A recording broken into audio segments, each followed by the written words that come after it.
Carlos Yulo nasungkit ang gintong medalya sa 2024 Paris Olympics sa men's floor exercise category. Ngayong Sabado, August 8, 2024.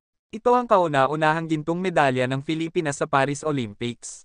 Nabighani ni Yulo ang manunood at mga judges sa kanyang pagtatanghal kung saan nakakuha siya ng kahanga-hangang score na 15. Ang walang kupas at walang kapantay na routine ni Yulo na kung saan pinapakita niya ang matataas na pagtalon na sinamahan ng pag-ikot-ikot sa ere.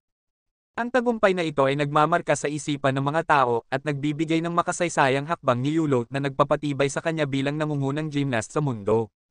Nabigyan naman ng silver medal si Artem Dolgopiat ng Israel na may score na 14.966. Habang nakakuha naman ng bronze si Jake Jarman ng Great Britain ng score na 14.933. Congratulations Carlos Yulo! Ngayon babaunan mo sa pag-uwi mo ang mataas na karangalan bilang nangungunang gymnast na Pilipino.